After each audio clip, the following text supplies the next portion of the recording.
welcome to episode 287 of the Dive Down, a Magic the Gathering podcast focused on the latest decks, trends, and strategies for the casual spike. My name is Shane, here in Denver, Colorado, and with me on the line from Massachusetts, it's Devin O'Donnell, aka Doomwake. It's me. I have, apparently my voice is mostly back after screaming at the top of my lungs for Friday and Sunday over the weekend, so that's Are you really big into the Olympic ping pong? No, not quite. No, not exactly. I went to a concert this weekend. Actually, multiple concerts. 2-day concert. It looked to me like a festival when I saw pictures of it, and it was one band? Two bands? So Friday, it was a band called Mammoth WVH, which was apparently Eddie Van Halen's son. I didn't know that. They opened for Pantera was the second act, and then Metallica was the big act. And then Sunday it was supposed to be Ice Nine Kills opening for Five Finger Death Punch, opening for Metallica again. But when we got to Gillette at 6 p.m., it was torrential downpouring, and they had to put the show off for about 2 hours. So they actually skipped the set of the first band, and they shortened the set of the second band. But it was worth it. It was a fantastic time. That sounds sick. I've never seen Pantera. That sounds like it would be really nice. Have you seen Metallica, Shane? Yeah, I saw Metallica when I was like 16. Oh, wow. At the Gund Arena, David. Was it called? Yeah, it must have been right after the Gund Arena opened. If it was when you were 16. Oh, man. Yeah, I guess it. Yeah, Quicken Loan Center, it's called now, right? Yeah. With the Cleveland Cavaliers. The house LeBron built. Yeah, the Cleveland Cavaliers. So that's awesome. That sounds sick. I would still see Metallica if like I had the opportunity and it made sense. Devin, did you have a favorite song of the shows? Probably one. Oh yeah, it's a classic. Did it bring the house down? I like all of the theatrics they do with it. Like they have the intro with like the planes flying by and the guns, and then they had like fireworks and the stage was on fire and all this stuff. It was awesome. You just like the really slow instrumental part, right? That's you just kind of zone out for a little bit. No, the second part. Yeah, I gotta say, there's only one thing to say in response to that. Hell yeah, brother. Hell yeah, brother. That is David Harbaugher, the Godfather, also with us. Mm-hmm. David, how are you? But before I didn't mean to interrupt you, Dave. Did you know they're actually playing Chicago? I don't know if it's next weekend or the weekend after. Oh man, I mean, the years of me going to a show like that are well behind me, I think. But I will keep an eye. I bet the tickets are also like $8,000 a piece in Chicago. I mean, I saw an Arena Tool show like earlier this year, late last year. It was still good. I'm fine with an arena show now and then. Yeah. I mostly, I still do club shows. You know, I had a much less exciting weekend. We had a lemonade stand. Our lemonade stand sold lemonade stand. It sold lemonade, pickles that we made from our garden, and some sweet peppers that we had to sell from our garden. We had like a little booth with our kids trying to make money. Like quick picks. Yeah. Or quick like picks. No, these are quick picks. Yeah, quick picks. I love quick pickles. Yeah. So not as fun as an arena show, but you and also I love, along with quick pickles, is Heavy Play. Long time friend of the show, affiliate, sponsor of the show. They are a card gaming accessories brand. Improves your gameplay and your game day. Okay, you know the drill, right? They've got playmats, they've got deck boxes, they've got card sleeves. So they also have some new stuff that on the website, on the store, they have things that they're calling trackers, game tracking tools, such as these little life cards with like 3 split columns on each side. They have foldable sideboard guides with that, what you take in, what you take out for each matchup. And what's really cool about these is Randy did some, stress testing with players, and these are designed to not get in your way. They fit into your deck boxes. They're not like, notebooks that are hard to keep track of. It's just these little individual cards. You can use them for what you need to. They're exactly where you need them to be, and they function really well. And so those are some new bits and baubles on the Heavy Play website, along with the awesome stuff we've been using for months and months at this point. And the reason it's awesome is because Randy and crew thought a lot about the ergonomics, the mobility, the protection that these products offer.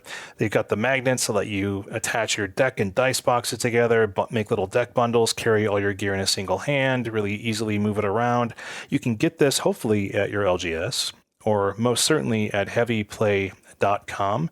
If you use our code, the divedown2024 gets you 10% off that first order.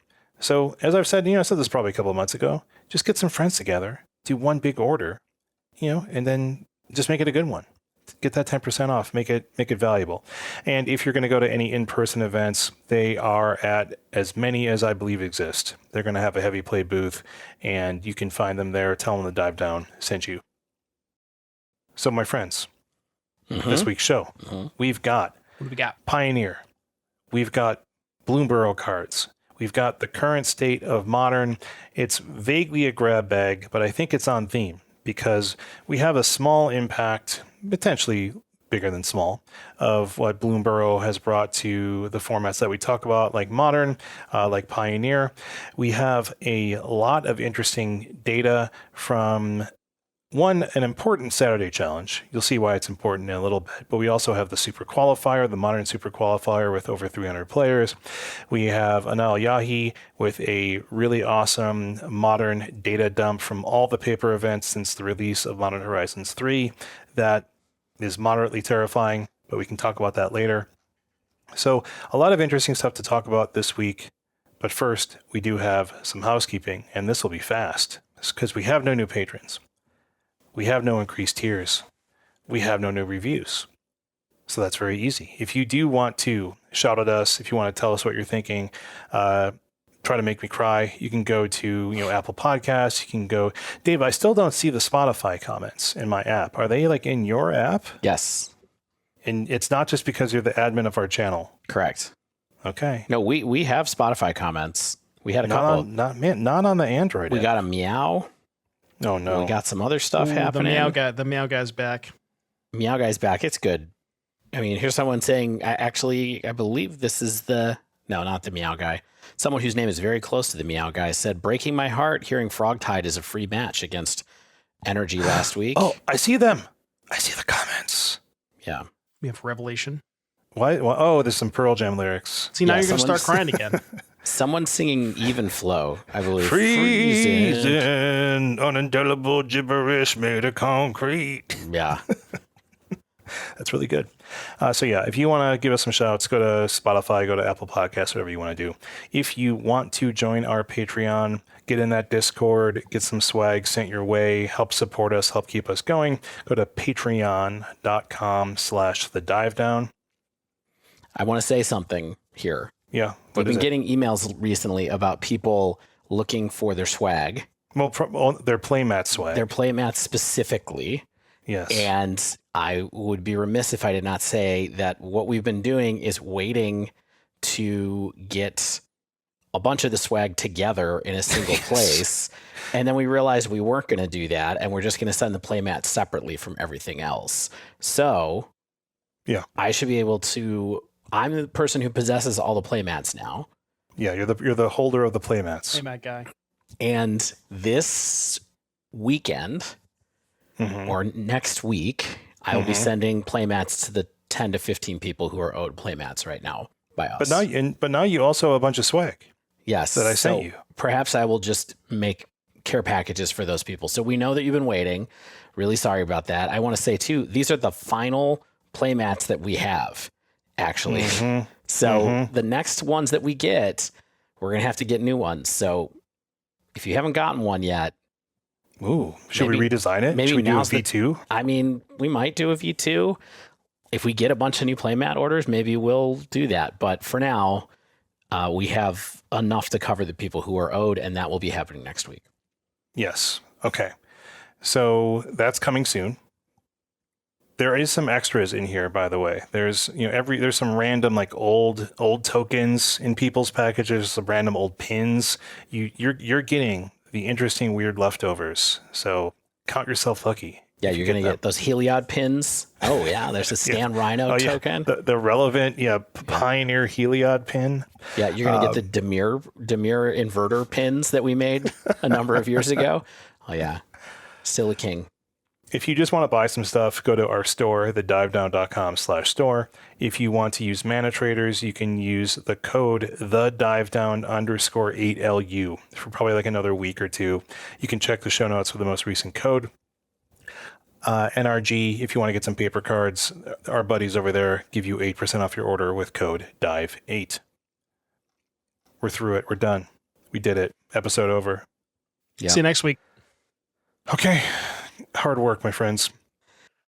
Devin, how much Modern have you been playing recently on your streams? Well, last week and this week so far, none. But prior to that, after MH3 came out, a lot. What have you been doing the past few weeks? All Pioneer all the time? Last week was all Pioneer. Today and yesterday were Standard. Standard. My man. Standard's dope. I'm glad Standard's good because Modern is in an interesting state.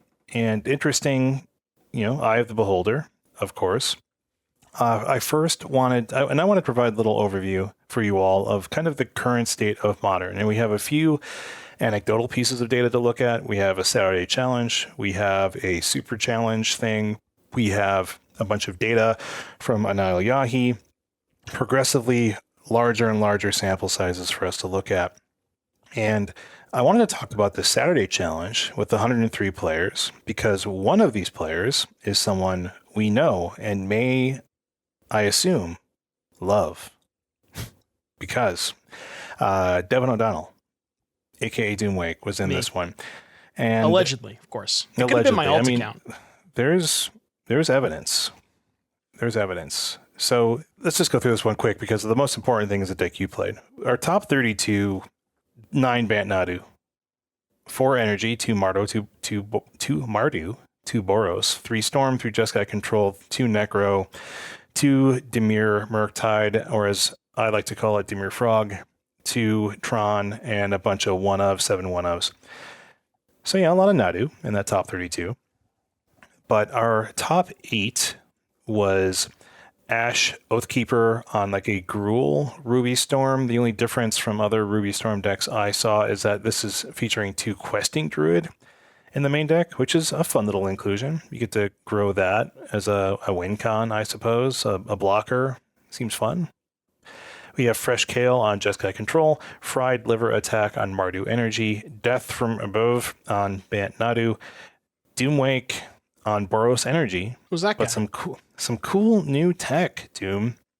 You had 3 Goblin Bombardment main, as well as a Singleton Dewdrop Cure, which is that vaguely return from the ranks type card that gets 1 to 3 cards out of your graveyard. So it's basically you can gift, and if you don't gift, you get 2, but if you do gift, you get 3.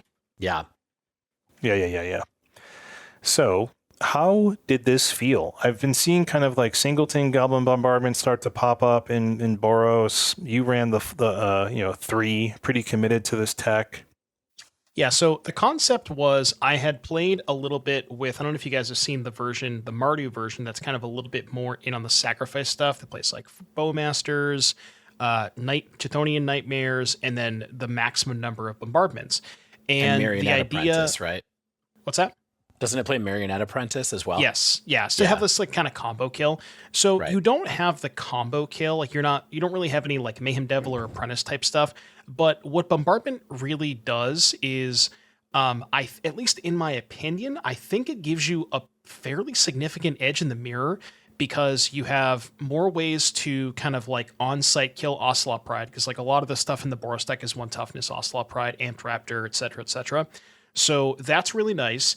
And what's also really good about Bombardment is that, Boros is notoriously not great against the card The One Ring.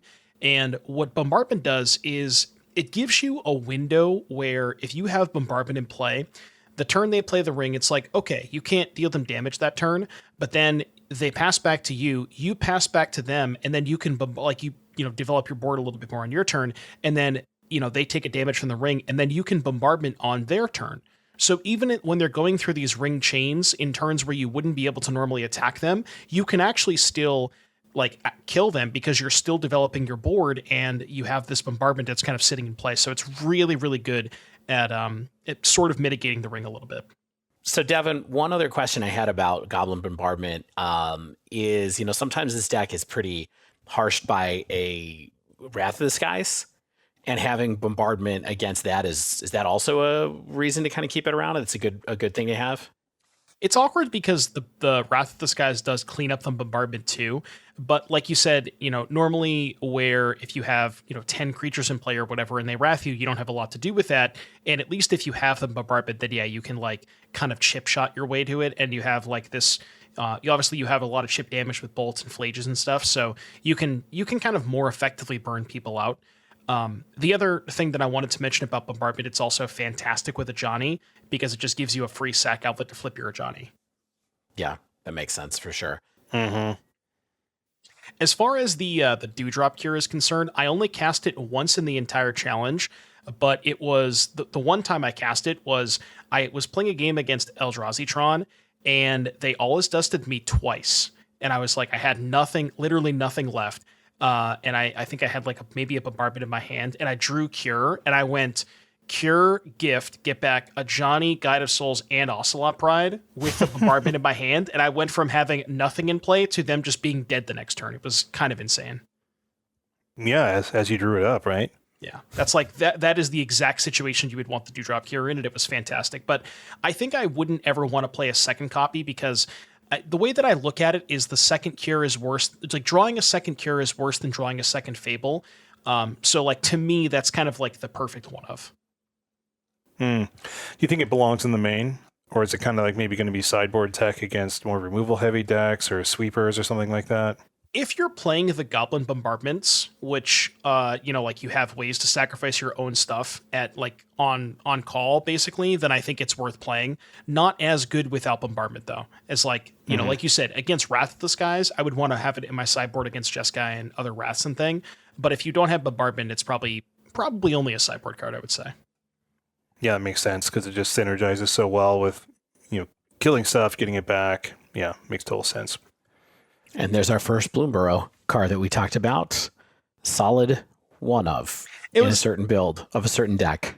It was funny because when I went to go to play the challenge, I was going to play like a stock deck, and I was like, you know what? I just want to, I'm streaming. I want to play a Bloomburrow card. Let's just try it out. And, it was pretty good. So that's great.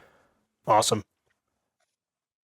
Bunch of other players we don't know personally, I think. Jev on Necro Dominance, Xenowan on Ruby Storm, Updraft Elemental on Jeskai Control, and Death from Above ended up taking it all down with Bant Nadu. Who knew?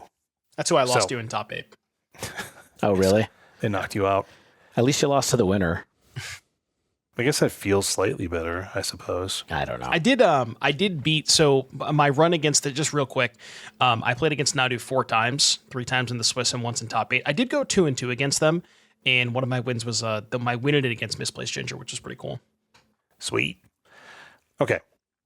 We have a super qualifier that happened at some point this weekend with 333 players. And here is our top 32 breakdown of another pillar of Modern that has 11 energy decks, 6 Boros, 4 Mardu, a singleton Naya. Of note is that all 11 of these pilots also finished X2 or better in the Swiss. We had 6 Bant Nadu, 2 Necro, 2 Dimir Frog, 2 Control decks, 2 Goryo's Vengeance, a couple Storm, a couple Tron, Eldrazi through the Breach Domain Zoo. So energy is making a big comeback here, eclipsing even Nadu, the most represented archetype in the top 32 of this 9-rounder. Boros is still the most prevalent, but Mardu is definitely not far behind here. And get a load of this top 8, my friends.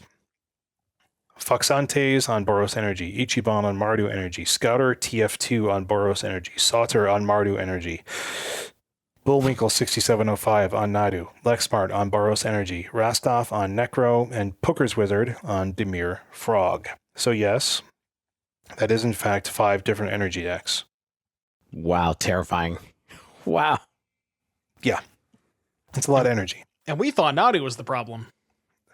I mean, when we look at this data from Anaël, the data points its finger more strongly at one than the other, but we can hash this out a little bit. And Ichiban did take it all down on Mardu Energy versus Foxantes on Boros Energy. So those are just some snapshots of this weekend.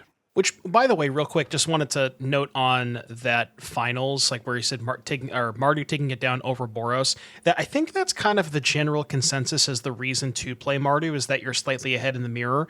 I've played against a lot of Mardu decks, and it feels like whenever they have Nightmare going, when I'm on Boros, it's just like there's nothing I can do. It's just so hard to beat that card. So I think if you're looking for a deck that is kind of favored in the heads-up matchup, I think that's kind of the idea behind Mardu. Yeah, it makes total sense. The data from Anaël. So I always love when Anaël does these info drops on Twitter. And what Anaël did is all the paper results since the release of MH3. So a very nice data set source here. Unfortunately, the data is not very nice, I guess, depending on your perspective. And since June 20th through August 5th, our metagame breakdown, I'm not going to go through the whole thing, but it looks something like this. Nadu at 17.1%. Jeskai Control at 9.4%. And I would say that in my perspective, that seems to be falling. I think this is more heavily weighted towards the beginning of the metagame, but I could be wrong. Eldrazi Tron at 5.5%. So that's there, right? 17.1 to 9.4. That's 26.5% of the metagame in those two decks. Great. Yes. And then we have another big drop off down to 5.5% for Eldrazi Tron. And then this is just a relatively normal metagame sort of breakdown, right? Just 5 to 1% of things like Eldrazi Tron, Ruby Storm, Boros Energy, Necro, Goryo's, and Reanimator, Prowess, Dimir Midrange, Jeskai Wizards, things like that. So what's interesting to me, and this is just sort of repeating what I said a few weeks, maybe a month or so ago, right, is that the top 6 decks are all decks that exist because of MH3. We've got, the Nadu, Jeskai Control, Eldrazi Tron, Ruby Storm, Boros Energy, and Necrodominance, which are all, and these are the only decks with 4% or higher representation. I mean, you could say, of course, that yes, Jeskai Control could in fact exist without the energy cards, but the energy cards are, I think, what makes it viable, right? I mean, meaning a Jeskai Control deck does in fact exist. A Necrodominance deck did not in fact exist. Yeah, I mean, the Jeskai deck is, powered a lot by the energy package plus the ring.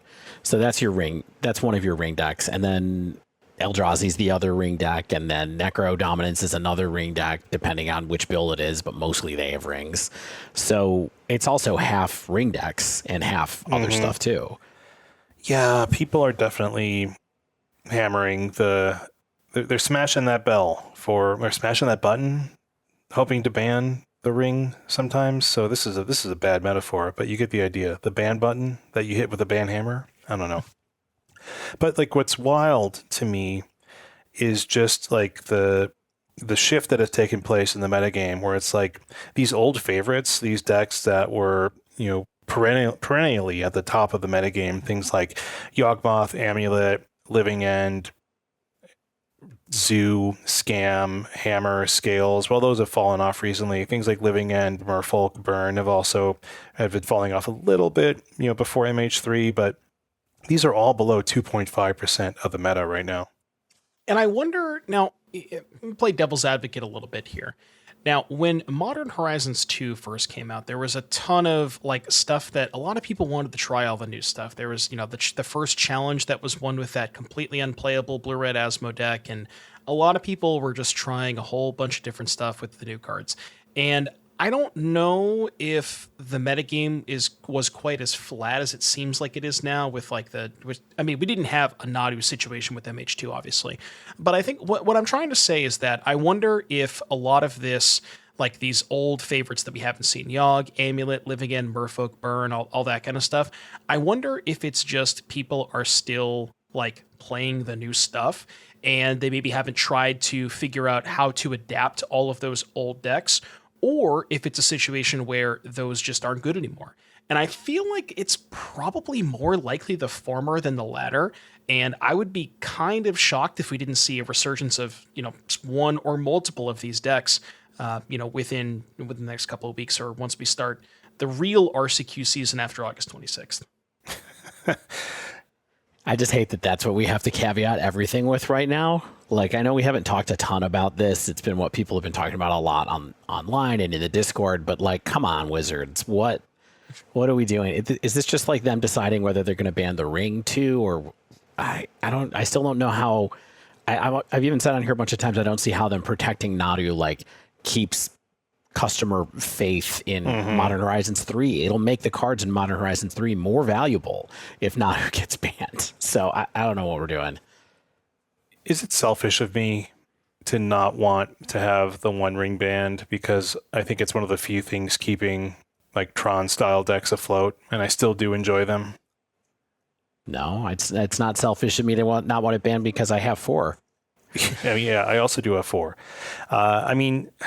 Man, the EV is probably better to sell, right?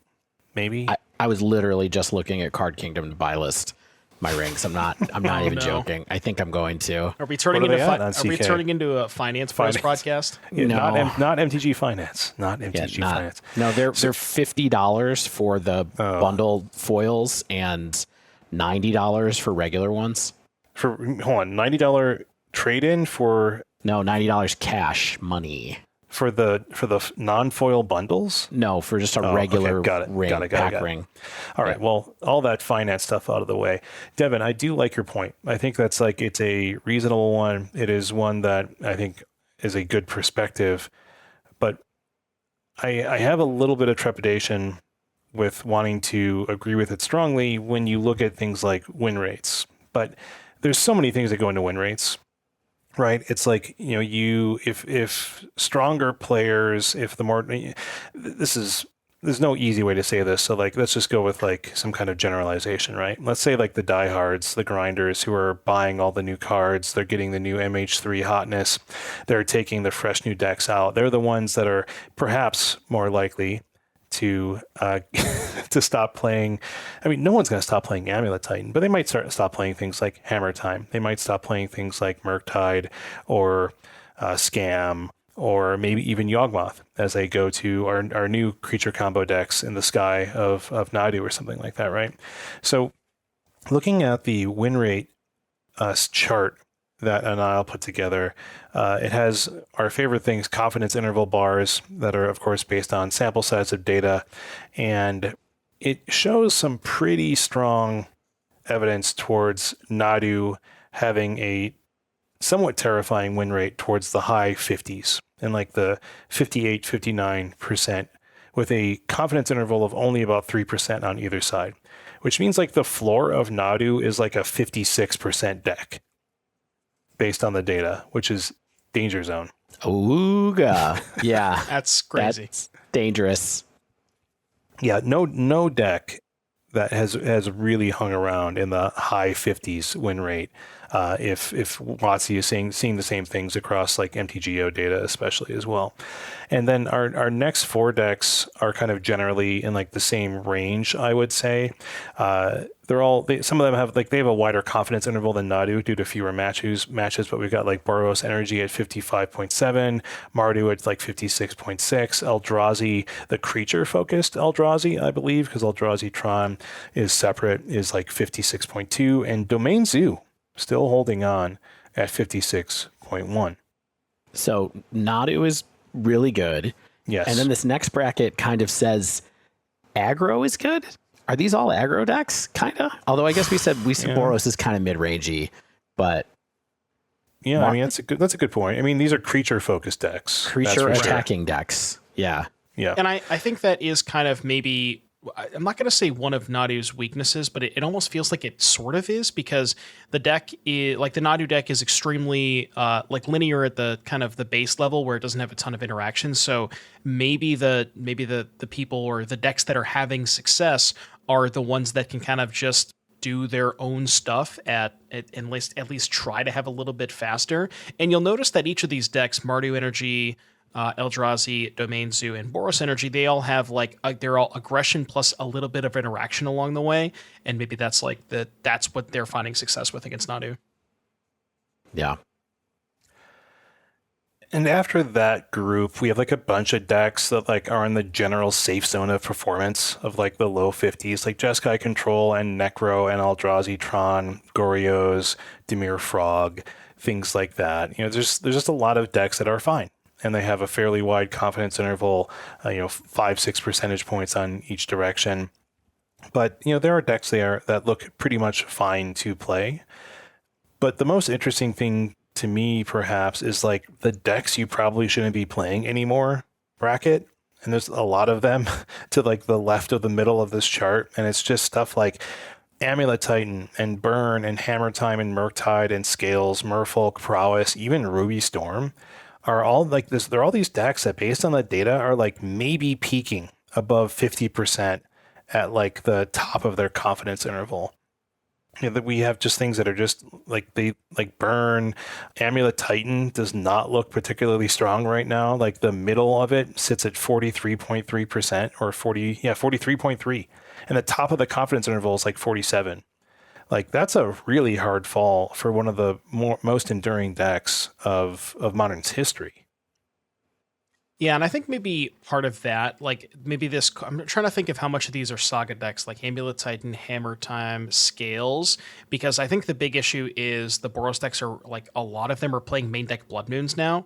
So I wonder if the increase in metagame share in Boros goes up and their win rate goes up and they're playing more main deck Blood Moons, and that kind of affects the lower bottom half as well.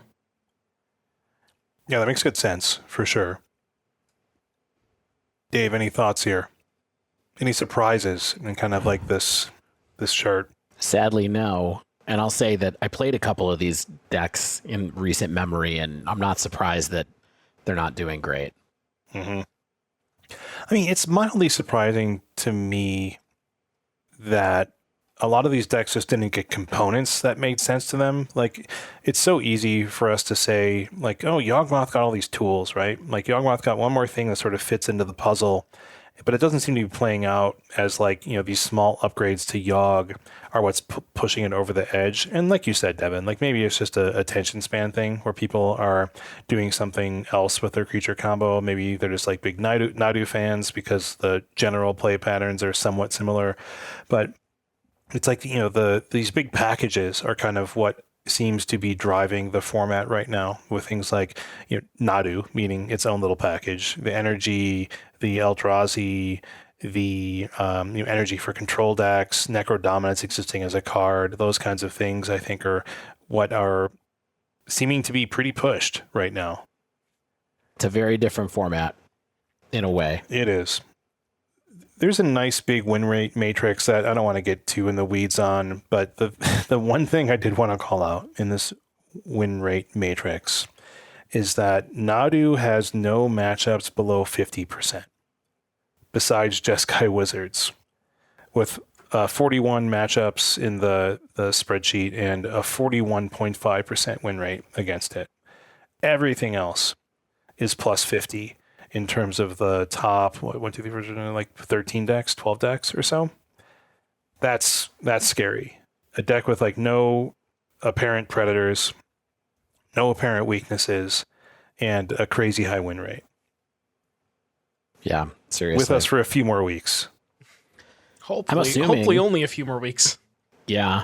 I mean, look, when we talked about Nadu the first time and we were like, this card's going to get banned, we looked at history and said it's probably going to be 2 months until it's banned. It's ultimately what happened with Hogak. It's what happened with another example that we had at the time that I forget what it was. Beanstalk, right? It took Beanstalk about 2 months. Beanstalk was also 2 months. I think there was one more that we used in the episode as well. Sometimes they just let it run for 2 months, which is super annoying. Yeah. There's lots of funny things in this win matrix. Like, for example, Shane, we were just watching you play against Prowess on Eldrazi Tron. And according to this, Prowess has a 10% win rate against Eldrazi Tron. Hey, I got that 10%, baby. Yeah, no, the other way around. Oh, meaning Eldrazi Tron beats Prowess 90% of the time because of the main deck Trinispheres, I'm assuming. Oh, yes. Yeah, I mean, that was nice.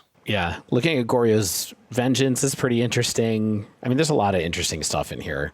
I just wanted to bring up the fact that there is one goose egg on here, and it is Merfolk versus Living End. It's only 3 matches, but it is a goose egg is a goose egg. Oh, it sure is. Fully 0%. Yeah, I love actual it. 0. Oops. Not too many of those. The one thing that I did see on our Reddit post from our episode last week with our lovely guest, Young Dingo. Thanks again, Dingo, for being on the episode. Not replacing Devin yet, but we'll see. We'll see. Of course, that's not happening. But going into the Boros energy with a lot of detail, we learned a lot about that. And a lot of comments in the Reddit thread, and I've seen elsewhere, it's just kind of like, well, after Nadu's gone, these energy decks are going to take over. And they're just the next best thing. And they're OP and kind of busted.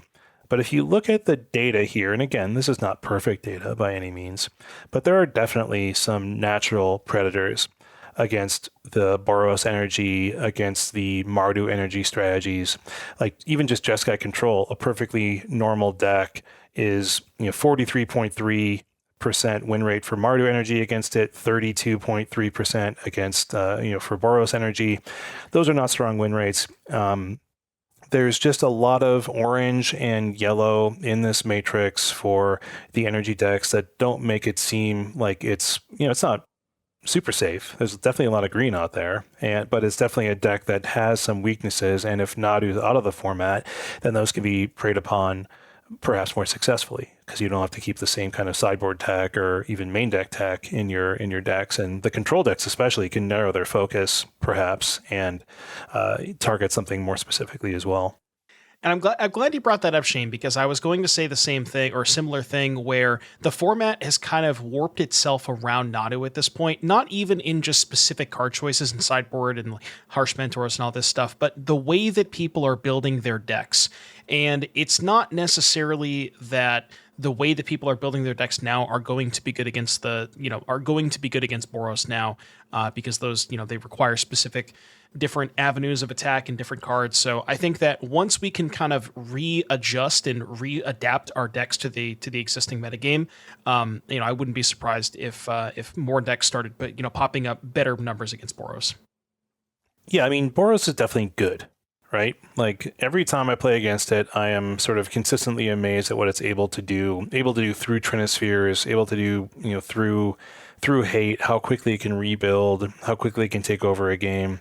But that's, I'm sure, a consequence of the decks I like to play, which are slightly slower, slightly bigger. You have to get the right pieces that are going to slow them down or go over the top or get your sweeper online, things like that. So, you stumble on mana or they hit you with an Obsidian Charmall, like happened to me today when I was playing with some Eldrazi Tron builds.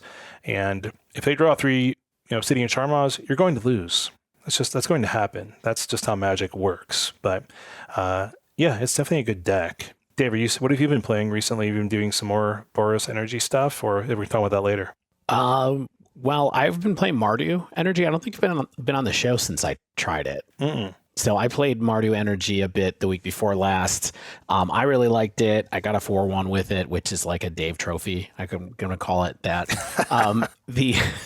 I really liked it. I'm not playing the bombardment one yet. I haven't had a chance to try that, but I would like to for sure. I've been playing more the like Obnixilis.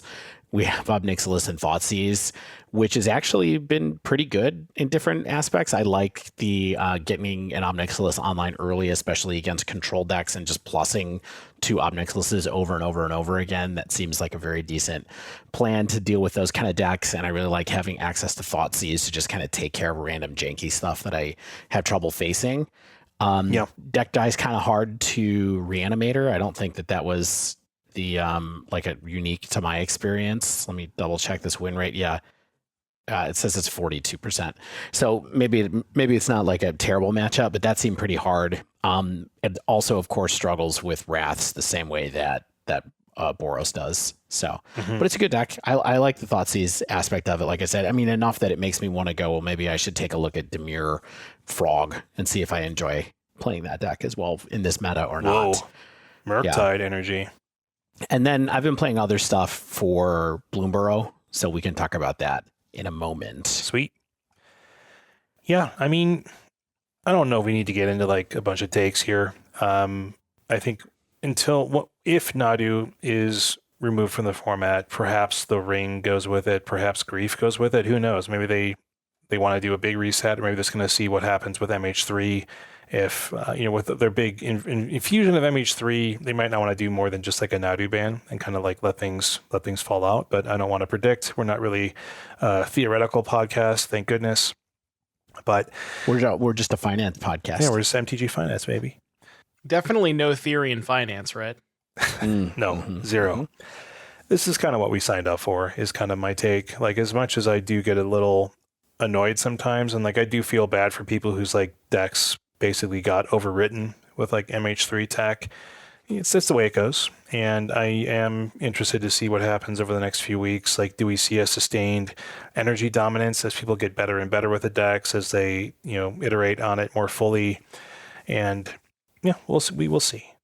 Any thoughts from you all? I know, Devin, you haven't been playing much Modern recently because the Pioneer and Standard focus, but I mean, I was playing a lot when MH3 came out, and like up from between MH3 and Bloomburrow, I was playing played a bunch of different stuff. Like I focused a lot. I spent a lot of time on the Brood Scale combo decks and other Eldrazi like aggro decks.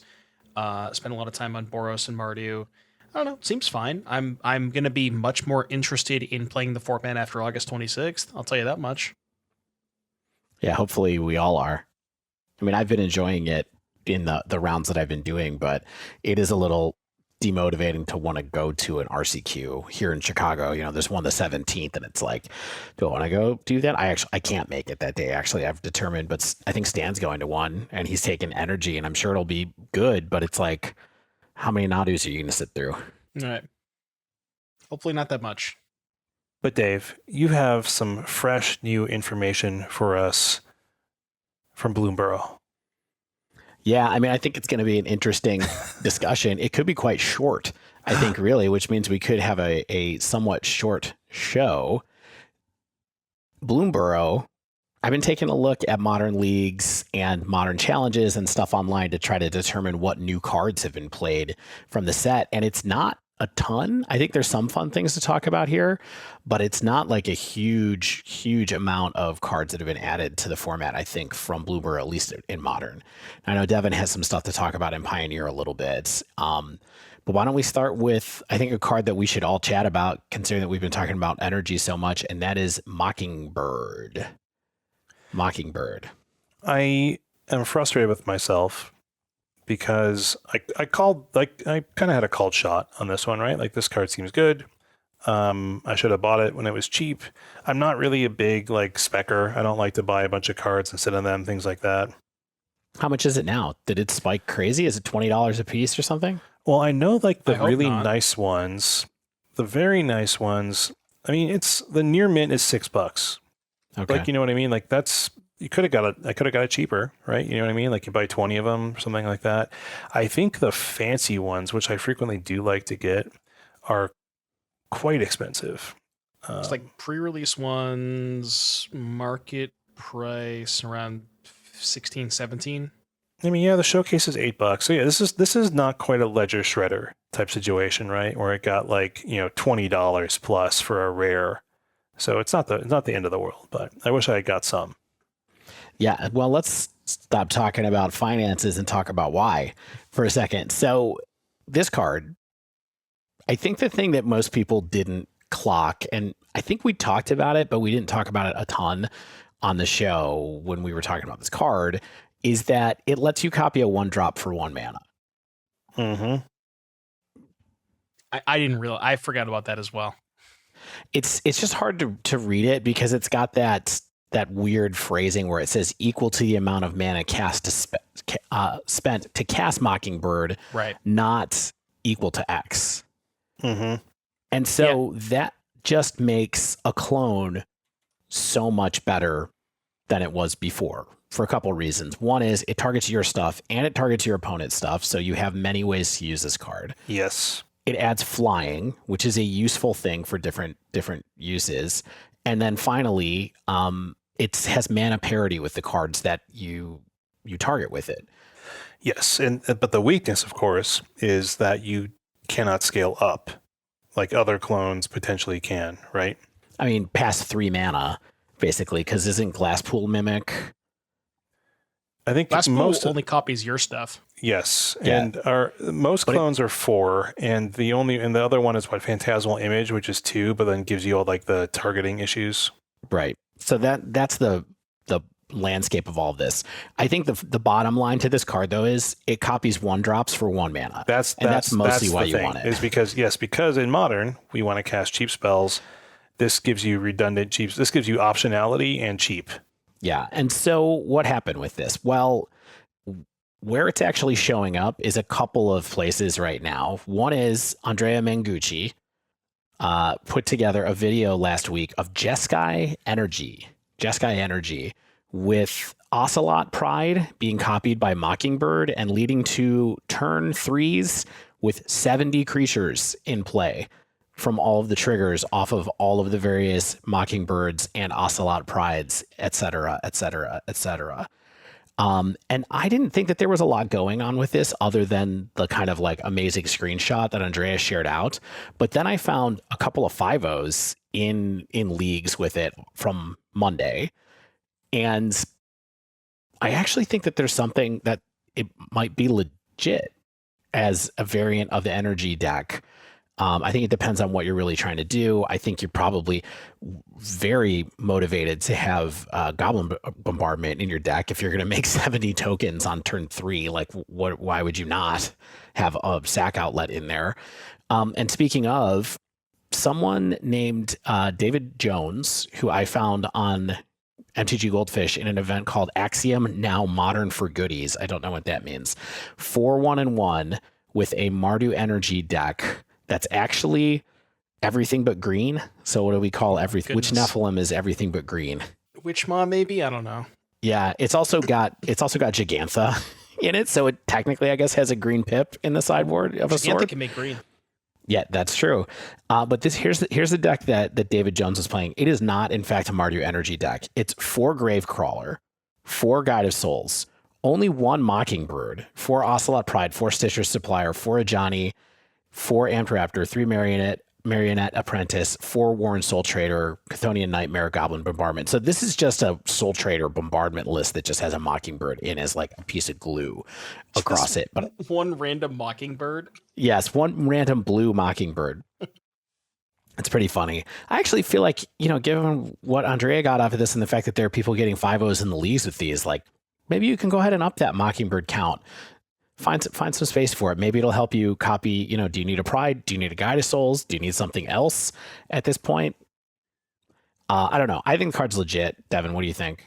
So I have been watching a little bit of Everett, aka Aspiring Spike, in my spare time in the morning, and I know he's been very, very high on this kind of like very similar to what Mengu I think was doing with Jeskai Energy. But one interaction that I learned in his stream that I kind of didn't think about at first, you can search for Mockingbird with Ranger Captain of Eos. Yes. And the sick part about that is then you can play the Mockingbird and copy the Ranger Captain and go get another Mockingbird and basically just create this chain of Ranger Captaining them basically every turn. And it turns out a lot of decks have a really hard time when they can't cast non-creature spells for 4 turns in a row. Unbelievable. So it's actually like, I think that version is pretty legit. And if I was going to try like a Jeskai version, I would certainly want to have Ranger Captain in my deck. But yeah, there's definitely a lot of stuff to explore there. Yeah. I think the card on rate is just actually surprisingly powerful enough for Modern, and so it's going to be around. I think I don't know if this is the shell that it really belongs in or if something else is going to emerge, but I think it's just a reasonable card to have in your deck in Modern when you're doing a certain plan that involves copying things. All right, so let's talk about another card, a card that I don't think is good, although perhaps I am wrong about that. And that card is Thundertrap Trainer. It's a generic in a blue. It's the Otter Wizard. This is the Augur of Bolus that has Offspring 4 that lets you go get a non-creature, non-land card from among them and put it into your hand. I was intrigued by this card in the spoilers. I didn't really think it was good enough for Modern, but then I saw a deck at a 5-0, then the same player with the same deck went 3-3 in a challenge, which is like whatever, I guess, a little bit. And I thought that this card was interesting. All right, so the list that I played is just listed as Is It? And like I said, it has a League 5-0 and a Challenge 3-3, which is good for like 25th place. And here's what's in the deck. It is It Wizards, essentially. It doesn't have Tamiyo, though. It has Snapcaster Mage and Thundertrap Trainer as the only creatures. Then it has Discharge, Bolt, Preordain, Counterspell, a Spell Snare, Expressive Iteration, 4 Flame of Anor, 4 Flare of Denial, and 1 Sink into Stupor.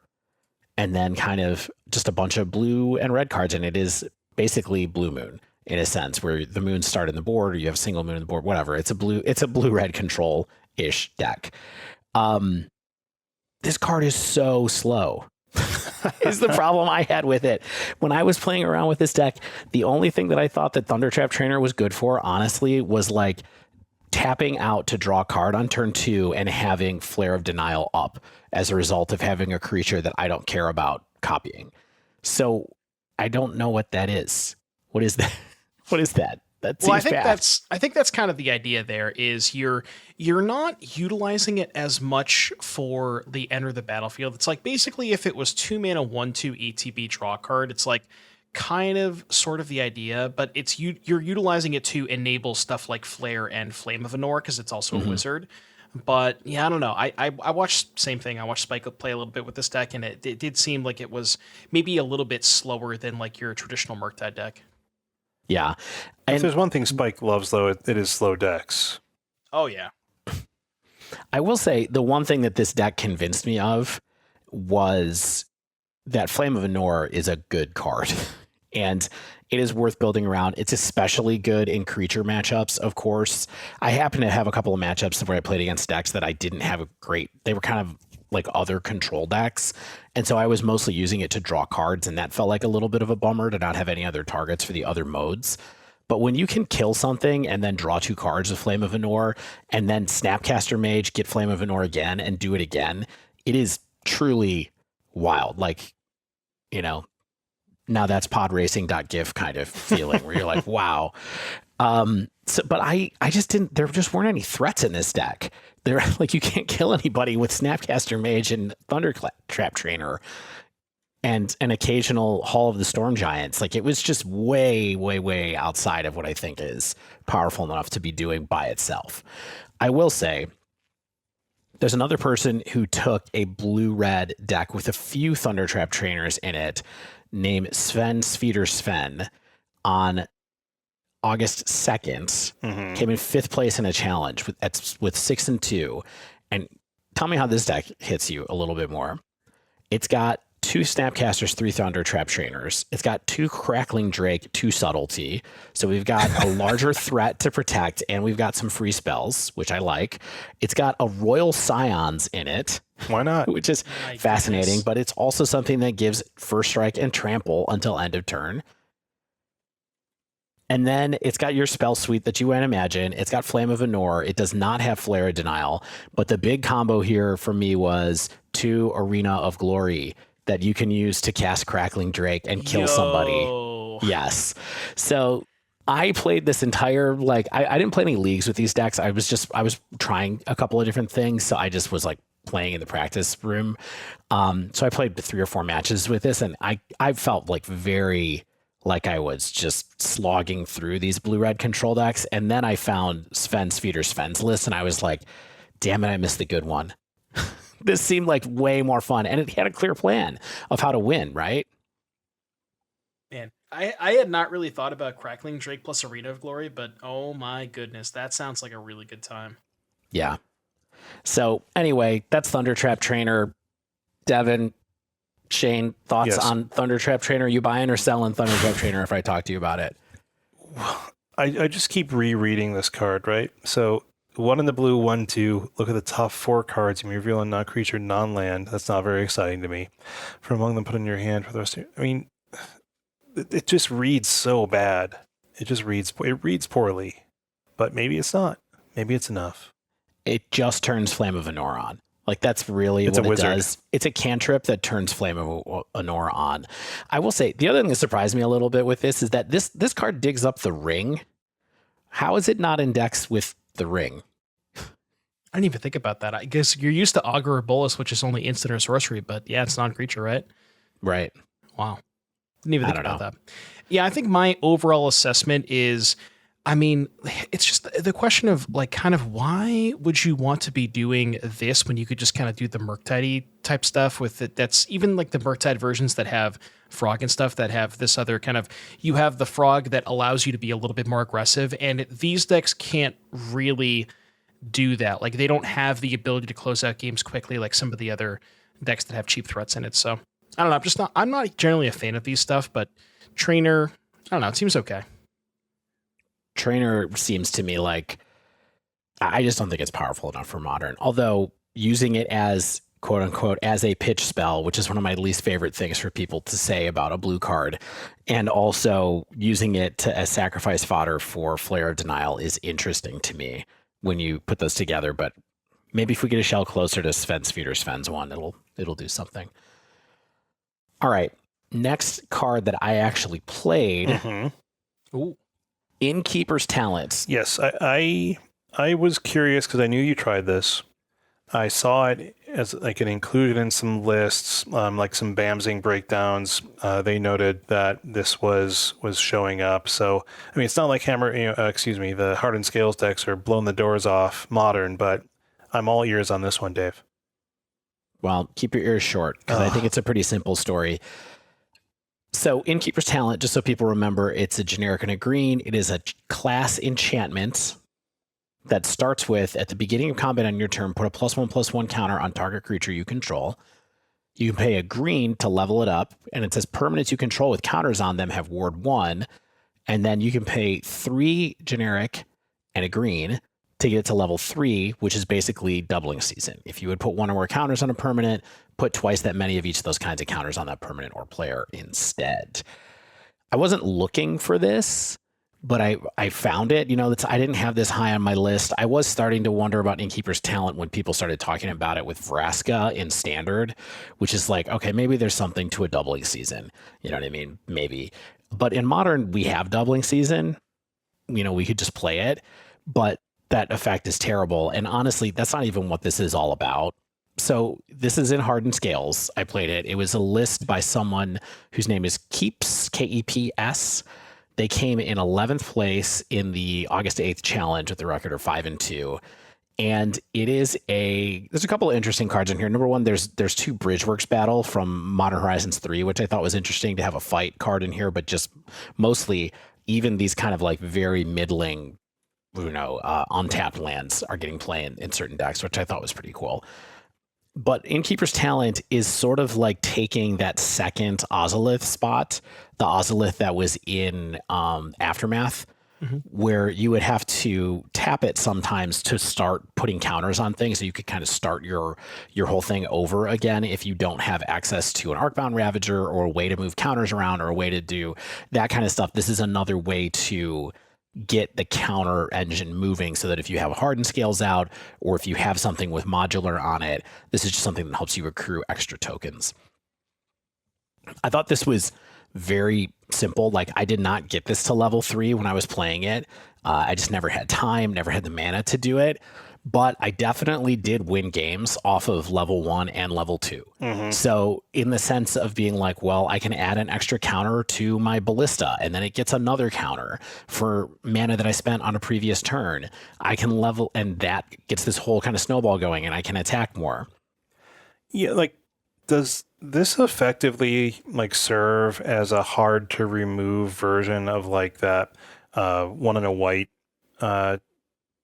card that just puts a 1/1 counter on a creature at the beginning of a combat? You know what I mean? It's just sort of like Luminarch Ascent. Aspirant, yeah. It's just sort of like a harder to remove, like more sticky Luminarch Aspirant kind of concept here. Yeah. I think that's a good point. That's exactly what it is. In a color of a deck that you already wanted to play it, basically, that you already want to play that color anyway. I got 2 Innkeeper's talents out one time, and it turned my board from a bunch of kind of like really, because something that happens with hardened scales sometimes is you have these moments where you're like, I have a giant threat, and then they kill the giant threat, and then you have a bunch of small threats, and it's really hard to restart. And so Innkeeper's talent definitely helped me restart in a couple of games that I was playing where it's like, well, you killed that threat, or I had to move these tokens here, or I had to kill something with a walking ballista, and so now I don't have all the tokens floating around. But now when I play Zabaz, I can start putting tokens on it again and kind of start the whole engine again quickly. The second level with the Ward 1 actually was pretty useful when I had a wide board. So I had a couple of times where I had several small threats and I could move things around, but move counters around, and I'm trying to kill people with Inkmoth Nexus and doing that. And if everything has Ward 1, in a turn where they thought maybe they were going to kill 2 things, maybe they can only kill 1 thing, or where they have the cards to do it, they just don't have the mana to do it anymore. And so you can kind of choke off their resources and go and kill them through that. That actually felt reasonable. It doesn't feel that expensive to just do that occasionally. Yeah, and I can even see a situation where if you have like an Inkmoth Nexus kill ready to go, you kind of sit like again, you're playing against a Solitude deck or whatever, and you maybe sandbag the Innkeeper's talent for like the turn that they like, oh, I'm just gonna tap out, hold up my Solitude, and then you're just like, okay, talent level up, Nexus kill you, nice Solitude, you know what I mean? So right. Yeah, I think that's totally possible. It's nice to have a little bit of like onboard protection, main deck protection, I guess that doesn't punish you for, for having it be in the deck when you don't need it. So you can use the level 1 if you want, and then level 2. I think obviously if you get this to level 3, it's probably totally absurd, but it takes time and the right game plan and all those things to make that happen. Well, then at that point, isn't it just a 7 mana hardened scales? Once you get it to level 3, right? It's just the same thing as scales.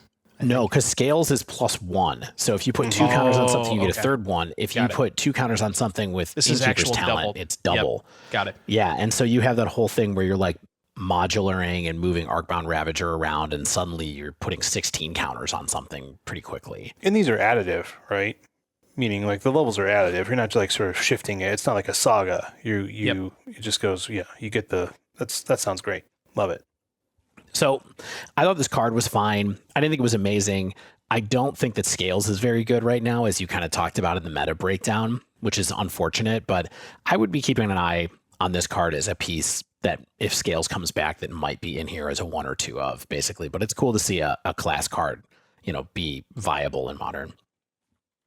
All right, I have 2 more cards to talk about. One is Helga, Skittish, Seer. Now, I didn't play this, but I did see it show up in a couple of challenges, specifically by Dak Faden, the well-known kind of streamer, deck brewer. So this card is green, blue, white for a legendary creature, Frog Druid. It is a 1/3, and it says, whenever you cast a creature spell with mana value 4 or greater, you draw a card, gain a life, and put a +1/+1 counter on Helga. Helga has a tap ability that says add X mana of any one color, where X is Helga Skittish Seer's power. Spend this mana only to cast creature spells with mana 4 or greater, or creature spells with X in their mana cost. I already read the most important part of this, which is it's up the beanstalk. Draw a card. I love drawing cards. It's draw a card for the same ish conditions as up the beanstalk. Yeah. Surprise. Notably on this one, it's only creatures. So stuff like the One Ring, Leyline Binding, that won't trigger it. And even though you're spending 4 mana on the Escape Half of Flage, it is still a 3 mana value card, so that won't also trigger it. So Unmasked Subtlety, Solitude, which seems to be like there's still maybe enough there for it. Yeah. I mean, I think that those were the most crushing parts of playing against the Beanstalk was, sure, when drawing an extra card off of One Ring or Leyline Binding was bad, but not spending any, like, tossing a card to cast Solitude and just getting to draw the card right back, that's where it really, really hurt. So this seems reasonable to me. I don't know how well Omnath is positioned right now. It's like, is this version of a Ring deck good? Are we playing 6 and giving a bunch of stuff retrace so that we can get stuff back out of the graveyard? That seems to be kind of what's going on in these 4-color decks right now. But this seems reasonable enough to have in your deck if you're playing that kind of plan. similar to Dave, I'm not really sure exactly what how good Omnath is in the metagame, and I was kind of a little bit skittish, as you will, for whether or not playing a 3-mana 1/2 is that good of an idea. But what's nice about Helga is the turn that you play it, you can sort of if you're protecting with Subtlety or Solitude that turn, you immediately get that card back, similar to Beanstalk was lower investment because you spend 2 mana, you get the card up front off the ETB, so it's not quite the same. But I guess Helga pays you back in different ways because you get the mana back to cast Omnath or whatever. Devin, it's a 1/3. Does that change your does that change your appraisal if it's a 1 survive 1/3 instead of a 1/2? It doesn't really. I don't think it changes it that much. Yeah, but I hear what you're saying. Yeah, I don't know why I thought it was a 1/2, but yeah, it is a 1/3 at least. So you can pitch something and make it a 2/4 in response to a lightning bolt. Okay, which that's huge. Probably pretty reasonably big, and a galvanic as well. A base level galvanic anyway. I mean, but how often are we casting galvanic only for 3 guys? Come on, what are we talking about? I think this card is a reasonable thing to put in these decks. It's not real. These have never been my favorite style of deck to play in Modern, and they will continue to not be. But I guess I'm glad you got a frog to be your friend now, Omnath. Frog Druid. Yeah, and then the last card that I saw, and this is really I looked around a lot. I didn't see a ton of cards from Bloomburrow making an impact in Modern quite yet. But the last one that I saw that stood out to me was Feed the Cycle, which is a generic and black for an instant. As an additional cost to cast this spell, forage or pay black. To forage, you exile 3 cards from your graveyard or sacrifice a food. It just says destroy target creature or planeswalker. Here's the only reason I wanted to talk about this. Is this just a card that we're sneaking in for just a little bit of planeswalker removal in the main deck for 2 mana? Because this is when I saw this in lists before I went back and double checked the cost, the text of the card, I was like, okay, so it's a 1 mana planeswalker removal. That seems pretty good. And then I looked at it again and I was like, oh no, it's 2 mana. It's 3 if you don't forage, which seems that's just Hero's Downfall. Yes. And so I don't know. I don't feel like this is that good. And I know people are only playing 1 or 2 of them. It's mostly in Dimir Murktide. Is it just to have planeswalker removal, you think? It would have to be, because if you were just looking to play a spot removal spell, you could play any number of Shieldred's Edict, Go for the Throat, any number of that stuff. So I think the idea is forage, you're always going to exile 3 cards from your graveyard for this. And maybe it's you want to kill the backside of Ral, Karn the Great Creator, Teferi Time Raveler, maybe. It doesn't seem like there's a lot of planeswalkers in Modern now, does there? I mean, there's a Johnny.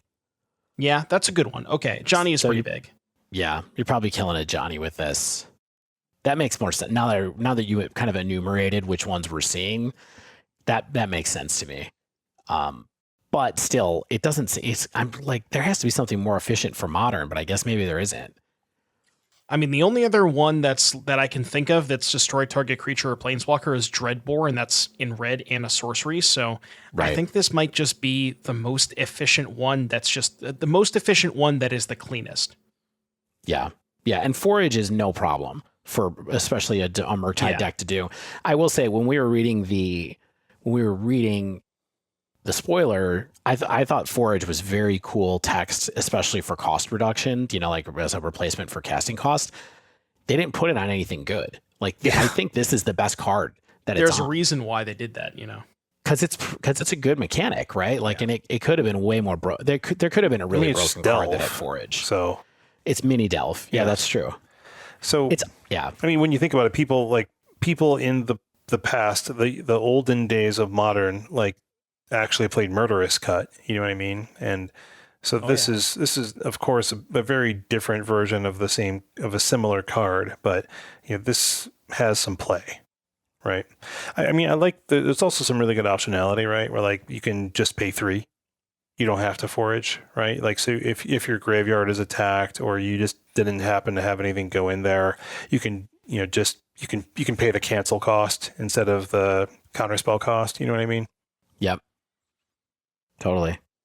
All right. Well, that's all I saw for Modern so far. So I'm hoping that we'll see a couple more cards break out, because otherwise, I don't know, friends, about the impact on Modern anyway. Yeah, I'm a little bit disappointed, honestly. Like, I mean, of course, when we're doing spoiler episodes, we're looking for as many seedlings as we can. But I really did think a lot of the cards in Bloomburrow had some play and had some homes. And so I'm a little bit bummed that, at least in Modern, I mean, we do, of course, have MH3 kind of throwing everything for a loop, right? So I will say that your card, Shane, that you talked about several times, Into the Floodmaw, is definitely on some lists. It's just in Storm. It's in like Twiddle Storm and Is It Storm, and I was like, well, I'm not going to talk about it. I mean, it's kind of exactly where I thought, right? It's like it's a deck like Storm, but we do have another format. Oh, we do. We do have Pioneer. And boy, let me tell you, Bloomburrow may be a little bit more impactful in other formats. What if I told you, fine folks, that the best card in the entire set was a 6-mana creature? Would you believe me? I would, because it was my favorite card in spoilers. All right. Well, see, the thing about Rottenmouth Viper is it's 6 mana, but it's not really 6 mana. Yeah. So for the lovely listeners at home, let me read this card for you. Let me enlighten you. It is 5 and a black for a 6/6 elemental snake. It says, as an additional cost to cast this spell, you may sacrifice any number of non-land permanents. The spell costs 1 less to cast for each permanent sacrificed this way. So, for the math folks out there, if you sack 5 permanents, 1 mana for a 6/6. And whenever it enters or attacks, you put a blight counter on it. Then for each blight counter on it, each opponent loses 4 life unless that player sacrifices a non-land permanent or discards a card. So, you can imagine the way to kind of make this really good and accelerate the process is to play a lot of 1-mana cards that generate multiple permanents. And I've been exploring a lot of different decks with Viper in both Pioneer and Standard. We're only going to talk about Pioneer today. And I have a couple of different color combinations that I want to share. So the first one that I want to bring to your attention is the Dimir version. So the concept here is, let me just read off the deck for you. So it's 4 Ornithopter, 4 Rottenmouth Viper, 4 Spyglass Siren, 4 Thoughtseize, Fatal Push, Stubborn Denial. It's got Blood Fountain, which is black, make a blood token on enter the battlefield. Cryptic Coat, Black Staff of Water Deep, which is kind of like a weird second copy of Ensoul Artifact. Case the Filch Falcon, Ensoul, and Zoetic Glyph. So I see what you're doing here. You're trying to get lots of 2-for-1s in terms of our permanents. Like Spyglass Siren has just always been a very cool card. Like, it's one of the most efficient ways to create 2 pieces of cardboard. Blood Fountain creates 2 pieces of cardboard. So I like where this is going. Yep, and Filched Falcon as well. So you got Filched Falcon, Spyglass Siren, Blood Fountain, all which generate 2 game objects. Then Ornithopter doesn't necessarily generate 2, but it gives you the same discount, because if you think about it from the perspective of the turn that you cast your 1-mana permanent that makes 2 things, you're getting -1 mana on the Viper. And the turn that you play Ornithopter, it's also -1 mana on the Viper. So you're getting the same discount on it.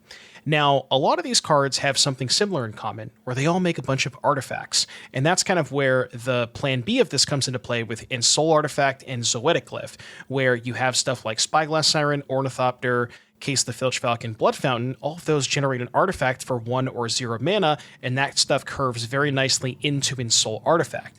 So you kind of have this dual game plan where it's sometimes your hand is a bunch of random stuff and a Viper, and that's cool because you can play Viper on turn 3 or maybe even turn 2. Or sometimes it's just random stuff and an Ensoul Artifact, and sometimes that's also good enough. As a baseline, so I love how you put these 2 plans together, Devin. The question that I wanted to ask you was, in Pioneer, what does Rottenmouth Viper die to commonly? Like if you're like, hey, I have a hand that's all in on Viper, what are you worried about seeing on the other side about whether you're actually going to go ahead and sacrifice your Blood Fountain and the blood and your Ornithopter, like all of those things, without waiting for an Ensoul? Well, I'm glad you asked, Dave, because the most commonly played removal spells, at least in the Vampires deck, for Fatal Push, not touching this thing. Yeah. Phoenix has Fiery Impulse and Lightning Axe, not touching this thing. So there's really not a lot of removal that kills it. I mean, sometimes the Vampire decks play like 2 copies of Bitter Triumph as their other removal spell of choice, but they're mostly all in on Fatal Push. I guess the control decks have Get Lost, but you can play around that. And what's nice about Viper, especially against control, where they don't really have anything sometimes when you play against, say, vampires, for example, you play your Viper, maybe they played a Blood Tithe Harvester and they can just sack a random food like a blood to it.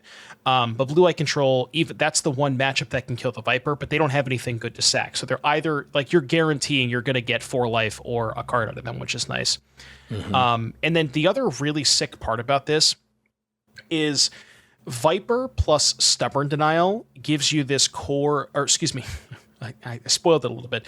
Viper plus Ensoul Artifact gives you this core of cards that are really both protected by Stubborn Denial. Because the problem with Viper is that you end up in these spots where you kind of shove all in, you sack all your whole board to cast Viper, and you have no protection. But Stubborn Denial works so well with the Viper because you're paying 1 mana and then you hold up Stub. Same thing with Ensoul. So you might say this deck looks pretty cool, but how did it do? Well, first league, we get a 5-0 with it very, very easily. Now, I will say that league, we played against 3 Enigmatic Fires, 1, what's the other combo? Quintorius. So Quintorius, right. 3 Enigmatic Fires, and then for the trophy, we played against Is It Wizards? Or Is It Spirits? Sorry, not Wizards. I got modern brained. Is It Spirits? Yes. With I don't know if you know this, but Eidolon of the Great Revel is a spirit that gets pumped by the Supreme Phantom. So amazing. Okay. It was a weird league for sure, but got a 5-0 nonetheless. And I mean, the deck just felt really powerful. I think that like I said, the way that I built the deck, I think that there's a lot going on here, and I think this one is one I want to spend a lot of time on. That's awesome. So before we go on to your other variants that you've been looking at, just to underline it, Rottenmouth Viper comes out fast in the right shell, and it's extremely hard to kill in Pioneer. For the most part, I had hopes that this card would be playable-esque because of the powering it out in Modern, but it's not hard to kill in Modern, right? It's not hard to neutralize it in Modern. There's lots of options for that. So it has this kind of onboard resiliency that makes the fact that you have to go a little bit all in play it worthwhile. The only thing you kind of identified that is a weak point for this is Supreme Verdict, right? Because you can't stop it with denial and yada, yada, yada. Yeah. Are you killing people with the Viper, or are they dying from the 4 life, or is it just kind of like a magical mix of the two? Usually a little bit of both. A lot of times what happens is it enters the battlefield. The first time they usually pay 4 life, unless you have them under a ton of pressure. Usually they pay 4 life. And then if they don't have a removal spell for it, the next time is usually pay 4, discard a card, maybe take 6. But even at that point, if they've paid 8 and then they've taken 6, that they've already taken 14 damage from it, and they've discarded a card. And it's not really that hard to kill them once they've taken 14 damage from it. So frequently it's you'll get an extra card out of them, and they have to block it that turn. So you end up getting a ton of resources out of it. Yeah. Love this card. It kills so quickly. That's awesome. All right, so you've been trying some other shells. Yep. Yeah, so the second version I have here is kind of more, this is the Golgari one. So this one's a little bit food focused, and one kind of issue that I found with this deck, and I'll kind of read off the cards. It's got Camellia the Seed Miser, another Bloomburrow card that has to do with foraging and making squirrels. Cauldron Familiar, Gilded Goose, Viper, Tough Cookie, which is the 2/2 that makes a food on ETB. Vine Reap Mentor, another new Bloomburrow card, 2 mana 3/2, dies or ETBs, makes a food. Yigra, Eater of All, which is the 6/6 cat lord that turns everything into a food.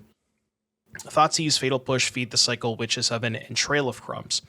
So you'll notice that this version doesn't have as many 1 mana things to enable it. It's really just Gilded Goose. There's no Bloodfound or anything like that. But the concept here is you play more 2 mana enablers because basically this is less of a Viper deck and more of a food deck that just so happens to play Viper because it's good at sacrificing food. And you're kind of utilizing the food synergies. Specifically, one thing that I found was very powerful was the interaction between Yigra, Eater of All, and Cauldron Familiar.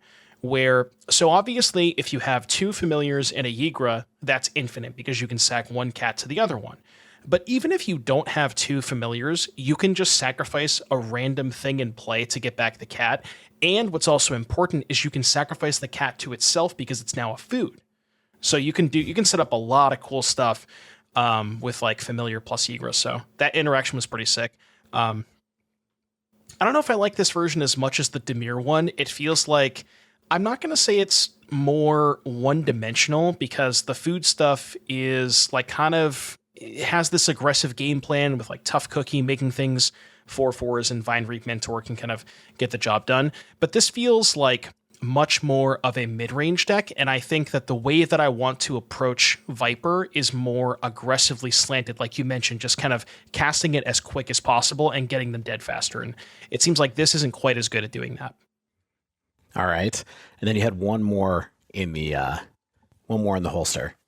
Yep. So the last one is Rakdos. So Rakdos, not necessarily like the Rakdos you might think with Sorin and Vein Ripper. This one is more of a sacrifice deck. Now, if you look at the deck list, there's not really a ton of difference outside of standard Rakdos sacrifice. It's got Harvesters, Cauldron Familiars, Unlucky Witness, Epicure, Claim the Firstborn, Thoughtseize, Dispute, Fatal Push, Oven, Fable. But the really funny interaction about this one, so there's two things. One, Rottenmouth Viper plus Mayhem Devil equals Splinter Twin, where if you sacrifice like 5 things to the Viper, you just get 5 Devil triggers, which is kind of insane. Yeah, and that's wild. Flip Fable copying Rottenmouth Viper, also disgusting. Right, just because it's an extra copy of it, comes in with a blight counter, and then you can attack with it. It gets another blight counter. Yeah, that sounds great. So you're just going wild with it. Oh yeah, it's like that's like Flage Arena of Glory kind of level of coming at you. A little more setup, but yeah, for sure. Yeah. This one, the Rakdos, I didn't mention the green one. I think ended up getting a couple of 3/2s. Rakdos one, I did end up picking a 4/1. So I think that one, the two that felt the most impressive to me were Rakdos and Dimir for sure. But yeah, I mean, my final thoughts on Rottenmouth Viper is I think the just a couple of quick things. You want to have enough enablers to cast it quickly, but not have too much air, which is kind of like why I like the Dimir version the best, because it has Ensoul plus Zoeticliff to kind of utilize that extra random game objects for the games you don't draw Viper. Yeah, and let me just pop in here for a second. The Dimir one, just so people who are keeping track at home, there's 11 what I would call enablers. Ornithopter, Spyglass, Siren, and Blood Fountain are kind of the enablers here, right? So having something to do with the rest of those. Oh, Filch Falcon too. So there's actually 15. Yeah. Okay. Right. So that's a lot in this deck. Yeah, and you can imagine if you have so you do have a lot of enablers, so it kind of like quote unquote gives you a lot of air. But the nice thing about the air is that Filched Falcon is kind of a payoff in and of itself, because the chapter, the case or the solving gives you a 4/4 flyer. Siren gives you, you get a 1/1 flyer. It's not too crazy. But then you have the other stuff that works so well with Ensoul and Zoeticliff. The other thing I wanted to mention, which is something that I found out when I was playing Standard, giving Viper haste is kind of broken, similar to like this whole Flage Arena thing that we're talking about. And I want to try to incorporate Lava Spur Boots more into these shells, because it's a 1-mana artifact. It's like a fine, it gives you a cheap permanent to sack the Viper if you need to. And the equip cost is so cheap. You only need an extra mana the turn that you play Viper to give it haste. And Viper with haste is, let me tell you, chef's kiss. I'm jealous. Looks good. Trying to think, just like kind of closing thoughts. This thing kills really quickly. Like, it's actually crazy where, like I said, a lot of times they usually just have to pay 4 life the first time, and then maybe they don't have enough resources to pay life. They have to like start paying more life, and I don't know. It just kills people really quickly. And crazy card. Might want to explore it a little bit in Modern potentially with Asmo, Cookbook, Daredevil. That thing, you can make a lot of game objects really quickly with that engine, but. Yeah, I mean, that was the deck that I was kind of thinking you might try it in, because you had been already kind of in on Kappa Cannoneer, and I was wondering if this might end up in a very similar shell to that, despite what I said earlier about it being much more vulnerable to removal in Modern. It still seems easier like a strong threat. It's easier to cast, and you can get it out there faster. So interesting stuff. And I'm glad we found one card that one of us feels like pretty sure is a good card in some format from the set, right? Yeah, played it a lot in Pioneer, played it a lot in Standard, and nothing but good things to say about the Viper. No, it's awesome. It's good to have. Yeah, it's nice to have a tool that's like not outrageously broken and like fits into synergistic shells. And I know that I've seen you play a lot of like sacrifice style decks. So game objects, sacrificing, payoff seems like a nice fun addition. I did notice, Devin. I found like 2 black-green sort of sacrifice style decks in like league dumps in Pioneer, and like now I'm suddenly like, do I need to be playing Pioneer again?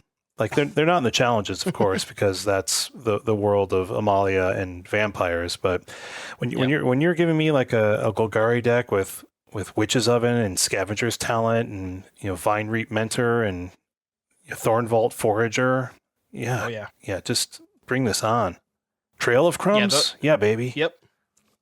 Yeah, those food decks are popping up. Those are more kind of all in on Ygra, which is still kind of cool, like the Ygra plus Cauldron Familiar. But those versions are really sick too. Yeah, we got maybe we need a modern diversion so we can stop complaining about the meta and just start having some fun in Pioneer. Anytime you want to. Do you think Pioneer next week? Yeah, why not? Why not? Devin, I was going to ask you mentioned it a couple times as a parting thought. So do you think that Ygra is also just kind of a reasonably powerful enough card for Pioneer too?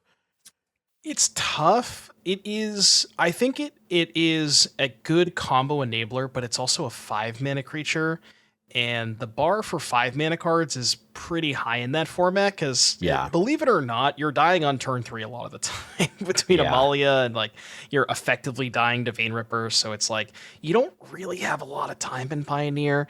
So yeah, I don't know. It is powerful when you can get it into play. The issue is just getting it into play is the hard part. Yeah. So maybe not. Okay. Fair enough. Well, I'm glad we can talk about some fun new things rather than the mire that we may find ourselves in Modern so far. But I'm having fun. I did. It's fun to play some big old Drazies and madness out some Emeralds. But that being said, that wraps up this week's show. If you have not yet, make sure you subscribe to the podcast. You get those latest episodes as soon as they come out. If you use Apple Podcasts, if you use Spotify, feel free to leave us a rating or a review or a comment on those platforms. If you want to reach out to us, you can give us a tweet at The Dive Down, email thedivedown@gmail.com. If you want to help support us, help keep us going, go to our Patreon at patreon.com/thedivedown. You can check out the store at thedivedown.com/store. Our friends and partners over at heavyplay.com, they have, in my opinion, the best deck, dice boxes, play mats, little cards to help you keep track of your stuff at their website, heavyplay.com. You can use code THEDIVEDOWN2024 for 10% off your first order. Mana Traders, of course, longtime affiliate of ours. You can use the sign-up code THEDIVEDOWN_8LU for 10% off of your first 2 months of renting Magic Online cards. Our friends at Nerd Rage Gaming give our listeners 8% off their order with the code DIVE8. As always, special thanks to the bands Nowhere and Spaceblood for letting us use their music. And until next week, get out there and avoid some blight counters.